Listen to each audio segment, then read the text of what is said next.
Baik, Assalamualaikum. Salam sejahtera, salam GBN, salam Malaysia dan salam kuasa ketiga. Ya, hari ini saya akan membuat satu live pendek ya. Saya rasa kita ada cukup masa ya sebelum maghrib. Jadi saya akan buat live pendek berdurasi lebih kurang 15 minit ya, di mana saya akan bercerita berkenaan dengan desakan ya, kluster mahkamah atau pihak-pihak yang berkait dengan kluster mahkamah ni yang sedang menuntut ya, agar pilihan raya umum ke-15 diawalkan ya. Jadi kita tahu ada sama ada blogger-blogger ke ataupun penyokong tegar ataupun pentaksub Najib, Zahid dan sebagainya sedang menekan perlunya pilihan raya umum ke-15 awal, termasuk ya belah-belah pemuda UMNO, ketua pemuda dan sebagainya. Jadi pelbagai alasan diberikan, tapi ada rahsia di sebalik desakan ini ya. Jadi inilah tujuan live ini. Jadi live ini pendek supaya anda ada cukup masa untuk bersedia bagi maghrib. Tapi sementara itu saya akan cuba huraikan apa yang ingin saya huraikan dalam 10 minit supaya kita ada masa 5 minit untuk bertanya soalan ya. Jadi tunggu isyarat saya. Baik, saya akan cuba ringkaskan. Sekarang ni pilihan raya umum ke-15 adalah salah satu dari dua option yang amat perlu sekarang. Negara kita, politik dia, kesihatan dia, khususnya politik dari pelbagai sudut takbir urus, pendidikan ke sosial ke, dan sebagainya, bukan hanya kucar-kacir, ia mudarat, termasuk ekonomi dan kewangan negara mudarat di bawah gerombolan ahli-ahli parlimen, PPBM, UMNO dan PAS yang ada ini. Jadi benda ni saya rasa saya tidak perlu panjang lebarkan. Saya rasa semua sudah tahu tahap mana kegagalan gerombolan ini dalam mentadbir urus negara. Jadi pilihan raya umum ke-15 atau amat perlu untuk kita membawa satu kestabilan politik, kerana pada PRU 15 akan muncul satu blok ketiga yang akan memberikan pilihan yang ditunggu-tunggu oleh rakyat ya. So benda ni amat penting berlaku, atau parlimen dibubarkan dan ditubuhkan Mageran. Mana satu. Dan pandemik ni tak payah digunakan sebagai alasan, kerana sebenarnya secara efektifnya kita sebenarnya sudah pun boleh memasuki fasa endemik, dan saya rasa kerajaan boleh mengumumkannya ya, sebab lebih 97% dewasa sudah divaksin dan remaja lebih 85% dan sebagainya. Jadi tidak ada isu di situ. Malah kita lihat Pakatan Harapan nampak tidak ada masalah dengan PRU. Dia masuk MOU dengan kerajaan, kononnya hendak elak pilihan raya. Kononnya perlu stabilkan kerajaan bagi mengelakkan pilihan raya selagi masalah kesihatan tidak ditangani. Tetapi kita lihat di Melaka, pada ketika masalah kesihatan lebih buruk dari sekarang, kita lihat Anwar memuji-muji secara terus ya empat adun yang menumbangkan kerajaan negeri Melaka. Dan seterusnya, ini menunjukkan Anwar bersetuju pilihan raya diadakan. Jadi di situ kita dah lihat MOU ni tidak ada makna. Okey. So memang bolehlah masuk pilihan raya ataupun diadakan Mageran. Baik. Jadi apakah rahsia di sebalik desakan kluster mahkamah ni untuk adakan PRU awal? Baik. Anwar takut masuk pilihan raya. Saya akan jelaskan mengapa. Dan dia takut dia akan hilang peluang untuk jadi Perdana Menteri buat selama-lamanya jika dia tidak memasuki perjanjian dengan kluster mahkamah. Jadi saudara-saudari ingat tak masa Muhyiddin dulu memberi tawaran kepada pembangkang? Masa itu DAP amat yakin, Anwar amat yakin bahawa kluster mahkamah andai kata berjaya menumbangkan Muhyiddin, andai kata PH dengan kluster mahkamah berjaya menumbangkan Muhyiddin, maka kluster mahkamah akan menyokong dan mendapat cukup ahli parlimen untuk menyokong Anwar sebagai Perdana Menteri. Jadi DAP cukup yakin, Anwar cukup yakin bahawa kluster mahkamah akan menyokong Anwar. Tetapi apa berlaku? Pada saat terakhir, Najib dan Zahid membuat pusingan you. walaupun dah sekian lama berbincang dengan Anwar, dan cuba mendapatkan sokongan bagi Anwar, pencalonan Anwar, tapi pada saat terakhir Najib dan Zahid menyokong pencalonan Ismail Sabri sebagai Perdana Menteri, dan ini telah menjurus kepada pelantikan Ismail Sabri sebagai Perdana Menteri. Jadi ini telah memarahkan Anwar. Jadi apa yang saya difahamkan dalam kemarahan ini, Anwar dan PH meletakkan syarat bahawa dalam MOU yang ditandatangani dengan kerajaan, pilihan raya tidak boleh diadakan atau parlimen tidak boleh dibubarkan sebelum 31 hari bulan Julai. Maknanya, andai kata sudah sampai 31 hari bulan Julai, dan andai kata kerajaan dan Pakatan Harapan kekal dengan MOU yang tidak bermakna lagi itu, maka tarikh paling awal parlimen boleh dibubarkan kalau kalau semua orang menurut MOU tu, tarikh paling awal parlimen boleh dibubarkan adalah 1 September. Maknanya jika parlimen dibubarkan pada 1 September, tarikh paling awal dijangkakan, sebenarnya PRU nak seminggu selepas parlimen dibubarkan ke 3 hari lepas parlimen dibubarkan boleh, tetapi lazimnya semua orang nak berkempen. So dijangka bahawa tarikh paling awal PRU akan diadakan adalah pada 1 September atau 1 Oktober. Maaf tadi saya tersilap. Jika menurut MOU tidak boleh bubar parlimen sebelum 31 Julai, maknanya tarikh paling awal boleh bubar parlimen adalah 1 Ogos, bukan 1 September. Dan dijangka tarikh paling awal PRU akan diadakan adalah pada 1 September. Ataupun boleh jadi Oktober. Now, ini risiko amat besar buat Najib.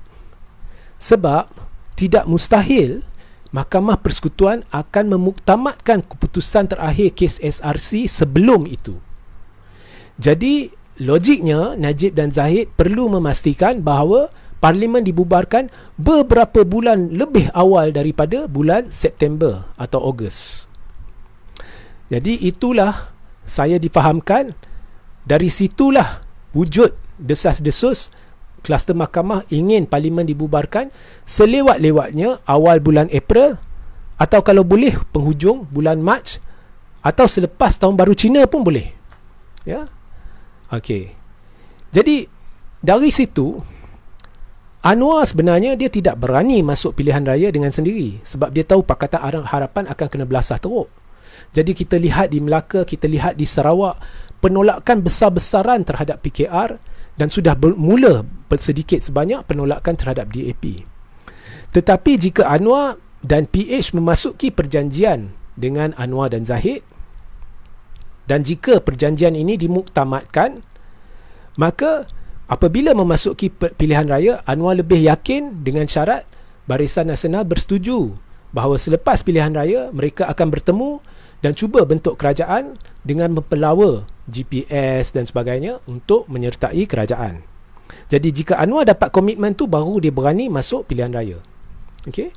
Tetapi Anwar tidak berani masuk, tidak percaya pada Najib dan Zahid. Sebab Najib dan Zahid pernah menipu Anwar. Dia buat pusingan you. Apabila Muhyiddin ditumbangkan, sepatutnya dia calonkan Anwar. Tetapi pada saat terakhir mereka mencalonkan Ismail Sabri. Jadi Anwar hanya akan terima sekiranya Najib dan Zahid mengumumkan secara terbuka bahawa kluster mahkamah ni setuju bahawa Anwar akan jadi calon Perdana Menteri, andai kata lepas pilihan raya umum Pakatan Harapan dan Barisan Nasional boleh membentuk kerajaan bersama parti-parti lain.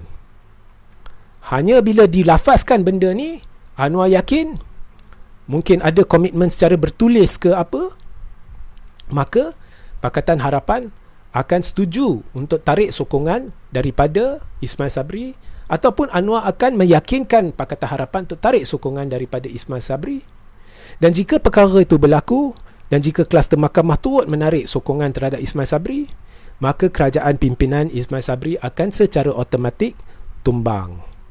Jadi di situlah muslihat yang saya lihat di sebalik syarat Parlimen tidak harus dibubarkan sebelum 31 Julai. Kerana Anwar marah. Jadi saya lihat dia beri satu bentuk tekanan kepada Najib dan Zahid supaya akan berlaku satu pengisytiharan bahawa mereka menerima Anwar sebagai calon, andai kata PH dan BN bentuk kerajaan. Ya. So mereka nak tekan Najib dan Zahid.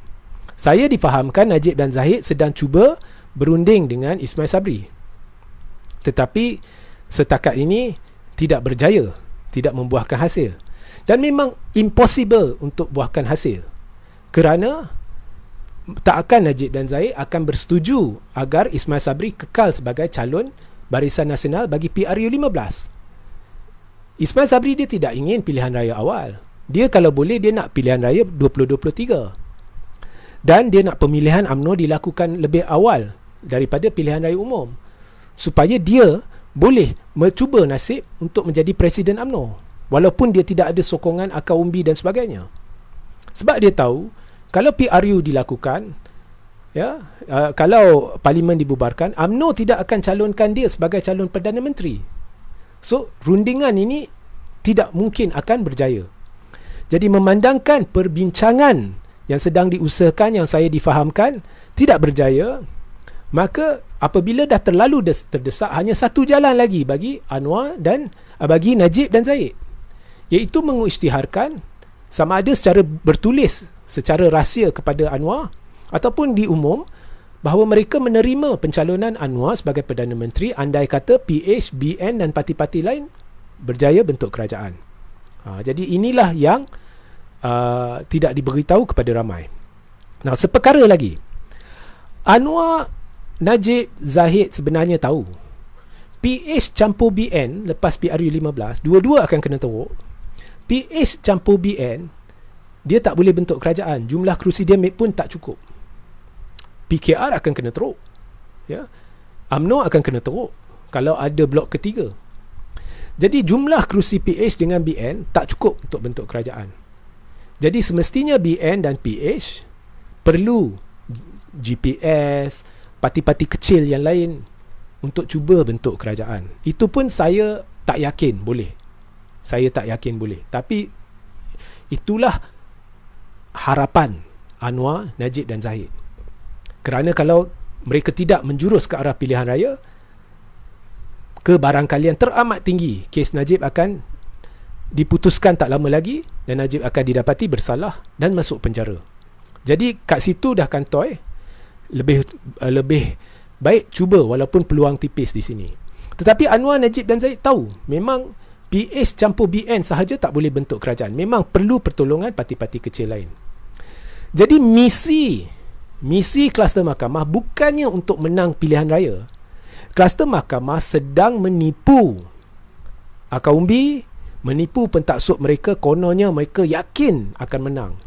Sebenarnya misinya adalah untuk memastikan bahawasanya Barisan Nasional campur Pakatan Harapan, jumlah kerusi dia melebihi jumlah kerusi blok kuasa ketiga, supaya kebarangkalian GPS dan parti-parti lain bekerjasama dengan PH dan BN lebih tinggi berbanding dengan parti-parti tersebut bekerjasama dengan blok kuasa ketiga.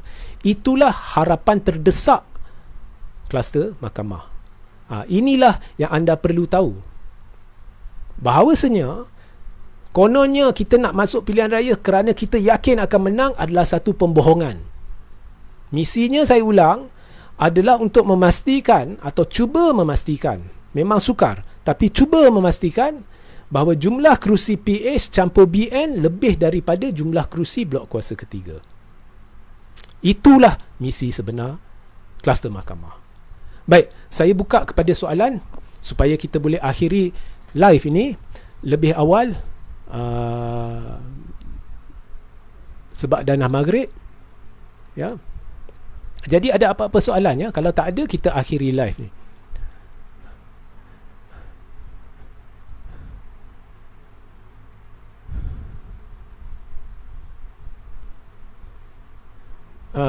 Depa dapat, ya betul, Mawar.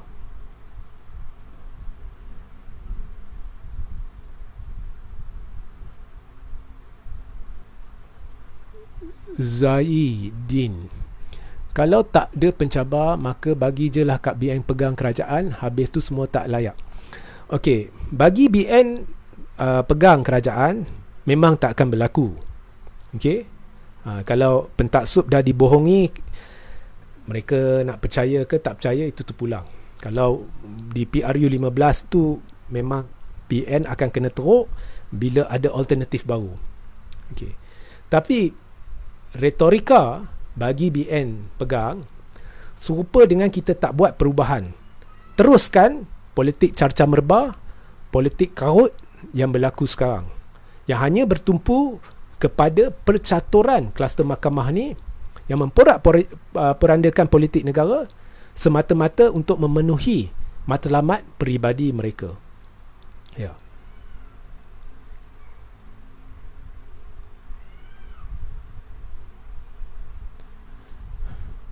Saya juga syorkan anda pergi ke YouTube Regi JC Ritaudin dan juga rujuk kepada sesi saya bersama Datuk Seri Khairuddin Abu Hassan, di mana kami telah membincangkan mengapa MOU yang ditandatangani antara PH dengan kerajaan akan bakal memudaratkan Pakatan Harapan pada PRU 15. Ya. Zaki, rasanya tak akan berlaku PRN Johor sebab Tuanku Johor dah bagi amaran supaya PRN tidak dilakukan dalam waktu terdekat. Jadi saya tak tahu. Sekiranya mereka ingin juga membubarkan Dewan Undangan Negeri atau meruntuhkan kerajaan, atau Menteri Besar nak nasihati Sultan Johor untuk membubarkan Dewan Undangan Negeri, perkara ini sebenarnya adalah atas Menteri Besar, sama ada dia nak buat tak nak buat. Okay? So kemudian keputusan Sultan membubarkan atau tidak tertakluk kepada peruntukan berkaitan dalam perlembagaan. So itu kita tak nak, saya tak nak buat spekulasi. Okay. Tetapi yang saya tahu, BN memang beria-ia nak adakan PRN Sabah, Johor, dan PRU awal. Ya, mungkin selepas tahun baru Cina ke, kalau selepas tahun baru Cina, melonjak-lonjaklah kluster mahkamah. Awal lagi mereka suka.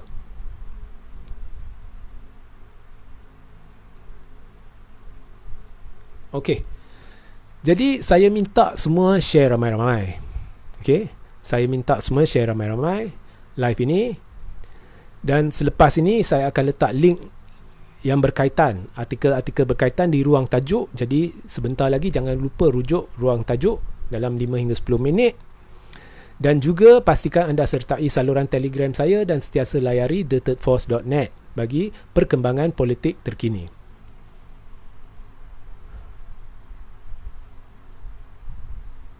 Okey, sehingga kita berjumpa esok. Assalamualaikum, salam sejahtera, salam GBN, salam Malaysia dan salam kuasa ketiga.